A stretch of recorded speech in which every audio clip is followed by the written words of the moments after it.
Bon ouais, bah encore une fois, un week-end rien de plus banal en Formule 1. On a regardé la même course ou c'est comment? Bah oui, Max il a gagné, Alonso l'a fait P3, et les Ferrari, ils ont fait du Ferrari. Ah, c'est vrai que dit comme ça se tient, hein. Bref, aujourd'hui on débriefe le Grand Prix d'Australie parce qu'il y a pas mal de choses à dire. C'est parti. Alors premièrement, j'aimerais revenir sur la qualification du samedi parce que je l'ai trouvé incroyable. Je crois que sincèrement, j'ai jamais autant été bouche bée de la Q1 à la Q3. Bah quand même, il y a des jeux avec bien plus de suspense. Tu veux que je te rappelle Jeddah 2021 ou... Non mais, la pole, est-ce que quelqu'un s'attendait vraiment à ce que Max ne la prenne pas? Bah alors qu'est-ce que t'as trouvé si incroyable que ça? Eh bien, les écarts entre les monoplaces. Pendant toutes les séances, que ce soit le dernier, le 15e, le 5e, l'écart il était minuscule. On s'est retrouvé, je pense, pour l'une des rares fois où les gros devaient absolument ressortir pour ne pas prendre de risques. Et je trouve que c'est là où on sent que cette nouvelle réglementation, enfin nouvelle, ça fait 1 an maintenant, elle a plutôt bien réussi. En qualif, c'est très frappant. Si ça pouvait faire la même chose en course, ça serait bien aussi.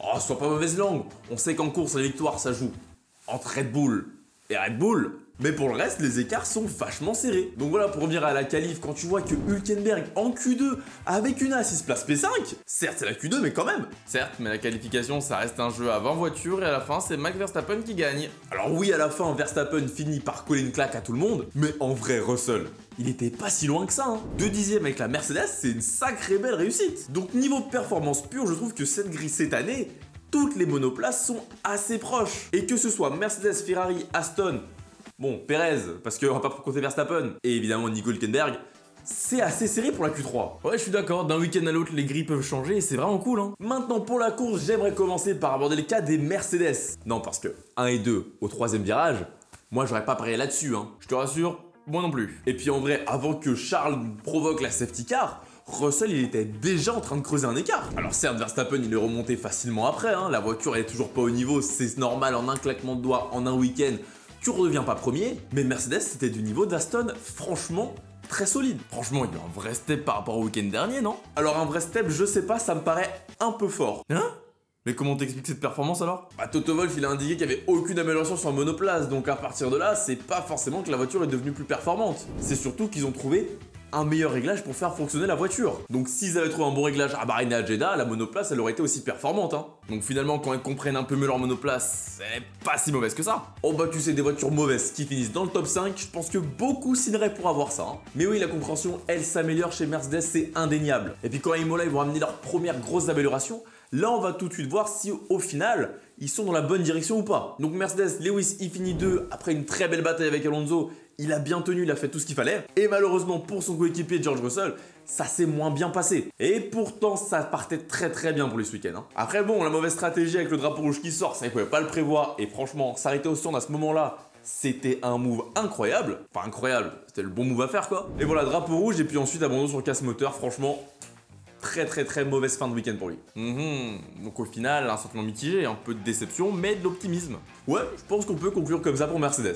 Allez, on continue avec forcément ceux qui va le faire plus parler, ceux qui fait le plus parler, l'immense bordel du restart. On va se focaliser sur 3 points particuliers. Premièrement, Aston Martin. Ils auraient pu tout perdre, hein. Alonso qui se fait envoyer en tête à queue par Sainz. Stroll qui était là, tranquille, qui avait passé tout le monde. Il part tout droit au 3e virage. Du rêve au cauchemar en un claquement de doigts. Ah mais clairement, et puis ça aurait pas été mérité au vu de leur week-end, hein. Et puis heureusement pour eux que la direction de course elle a fait non, on va pas prendre le classement là. On va repartir avant le restart parce que c'est incompréhensible sinon. Après, un peu moins dominatrice que sur les autres week-ends, l'Aston, hein. Alors les Aston, on va peut-être commencer par parler de celle d'Alonso plutôt, mais Leclerc ce week-end il a jamais trouvé l'ouverture sur Hamilton. Et pourtant, il a su faire de très gros tours à certains moments où il se rapprochait incroyablement vite d'Hamilton. Petit aparté comme ça, je trouve que c'est la première fois depuis un long moment, ou même depuis que je regarde la F1 moderne, que les voitures ont poussé du début jusqu'à la fin. Dans le sens où c'était pas une course à l'économie. Là, si on regarde de la 2e à la 6e place, je crois que ça faisait Alonso, Hamilton, Stroll, Sainz, Gasly, ils se tenaient tous en 1 seconde, 1 seconde et demie. Et les mecs, ils allaient à fond, hein. Il n'y a pas de je garde mon essence, je garde mes pneus. Et ça, je trouve que c'est une très bonne chose pour le spectacle. Donc oui, pour terminer sur Alonso, il fait un 3e podium en 3 courses. Ça commence à être pas mal, et son coéquipier Stroll, il finit 4e, ce qui est un très bon résultat pour lui. Après, un résultat qui a été un peu moins bon, c'est les Alpines, hein. Le crash, il est malheureux, mais c'est tellement pas de bol. Ça aurait pu être n'importe qui d'autre, mais il a fallu que ce soit les 2 coéquipiers. Ah c'est sûr, hein. Après on s'est tous posé la question, à qui la faute? Bonne question. T'en penses quoi, toi? Eh ben j'ai envie de dire, chacun se fait sa propre opinion, donc n'hésitez pas à la mettre en commentaire la vôtre. Pour ma part, sur le coup, sur le direct, j'étais en mode... Gasly, c'est toi le fautif, mais à froid, après avoir revu les images plusieurs fois, honnêtement, il y a du mauvais des deux côtés. Alors déjà, à la base, si Gasly part pas tout droit, il n'y a pas de crash. Mais bon, devant lui, Perez a freiné bizarrement, c'était compliqué. Et puis une fois son retour en piste, il était sur une trajectoire, il pouvait difficilement aller ailleurs. Alors oui, il ouvre un petit peu, mais à ce moment-là, Ocon aurait pu ralentir. Mais encore une fois, comment tu veux ralentir quand t'as déjà 70 mecs derrière toi qui sont en train de partir en couille? Bah, faut que je me calme, moi. Enfin, je veux dire, à un moment donné, Ocon, il va être là, il va regarder devant lui, il va voir Gasly droite, gauche, où est-ce que je vais à gauche? Y'a pas la place, je vais à droite, je peux pas ralentir, il y a des mecs derrière moi. Enfin, il y a plein de choses qui se passent d'un coup et c'est instinctif. Donc ouais, c'est plutôt un incident de course malheureux et c'est triste que ce soit entre les deux pilotes alpines, quoi. Parce que au final, ça fait un 0 pointé. Alors que c'est une très belle occasion de marquer des gros points. Absolument, parce que niveau performance, les Alpines ce week-end, c'était très bon. Gasly qui nous fait une Q3 en course, il avait un excellent rythme. Franchement, sans ses problèmes de fin de course, il finissait 5ème sûr et peut-être 4ème. Après, du côté d'Ocon, en qualif, il a eu moins de réussite parce qu'il échoue à que dalle en Q2. Ouais, en course, il a tellement pas eu de bol avec le drapeau rouge. Ah, mais clairement, il s'arrête très tôt et le drapeau rouge a niqué sa stratégie. Donc pour Alpine, du positif. Mais faudra faire mieux parce que des week-ends comme ça, il n'y aura pas 36 000. Hein. Allez, on continue parce que des points et de la réussite, c'est peut-être pas chez Alpine, mais c'était du côté de chez McLaren. Oui, enfin bon, Théma, comment il chope les points aussi. Hein. Alors oui, les circonstances de course ont fait qu'ils se sont retrouvés là. Un résultat très bon, voire trop bon pour eux. Mais c'est le jeu, hein, c'est comme ça. Si vous avez vu la vidéo jeudi, j'avais des attentes à leur rencontre et ils ont fait le job. 6 et 8 à l'arrivée. C'est vraiment très très bon. Non mais je vais maintenir, hein, désolé, mais la performance de la McLaren, c'est toujours nul. Hein. Alors oui, certes, parce que bon, 16 et 13 en qualif, on peut pas dire que c'est vraiment très bon. Et sans tout ce bazar, ça aurait sûrement fini pour Norris aux alentours de la 10ème position. Donc la performance, c'est sûr, elle n'est pas encore là. Mais maintenant, dans les faits, faut reconnaître le bon pilotage de Norris et Piastri qui ont évité tous les accrochages. Hein. Parce que si c'est eux qui finissent 6 et 8 et pas quelqu'un d'autre, il y a une bonne raison. Donc à l'arrivée, Piastri, il marque ses premiers points. McLaren, il rentre direct au top 5 dans le constructeur, devant les Alpines. Oh la blague. Et ouais, ça s'appelle l'efficacité. Allez, maintenant on va aborder les derniers points sur lesquels je voulais passer un poil de temps dessus. Ferrari. Week-end désastreux encore une fois. Commence à s'habituer, non? Ah bah quand c'est pas la strat comme l'an dernier, maintenant c'est les pilotes. Leclerc qui commet une erreur de jugement au 3ème virage qui tape Stroll et qui finit dans le bac à gravier. Carlos Sainz qui commet une erreur de jugement au restart et qui vient taper à Sergio Alonso. Fernando Alonso. Et en qualif, ni l'un ni l'autre n'ont réussi à matcher le niveau des Mercedes. Leclerc est fini derrière tout le monde et Sainz se cale entre les deux Aston. Oui bon, encore un week-end compliqué, pas la peine de plus développer que ça, j'ai déjà assez mal.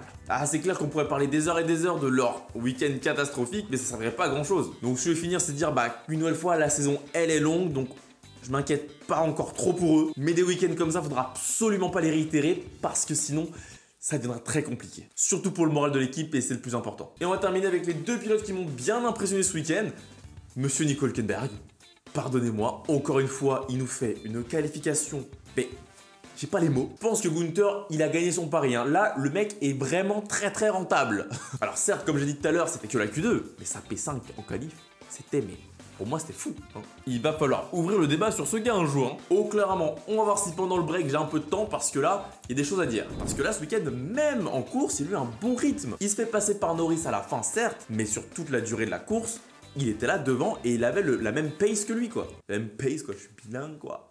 Et enfin, Alexander Albon qui, malgré sa sortie de piste, a fait pour moi un des meilleurs week-ends de la grille. Parce qu'avec ça, Williams s'est quand même qualifié P8 devant les Alpines et tout le reste. Et puis avant de se sortir malheureusement, il était P6. Williams, P6, Albon. Cherchez la logique. Donc pareil que pour Alpine, c'est vraiment dommage que ça n'ait pas pu aller jusqu'au bout parce que là, ça aurait fait des très très gros points pour Williams et Alexander Albon. Voilà, c'est tout pour ce débrief, j'espère qu'il vous aura plu. N'hésitez pas à mettre en commentaire ce que vous avez pensé de cette course qui était quand même vachement folle. Dans tous les cas, moi je vous dis à la prochaine. C'était Georges F1. Salut!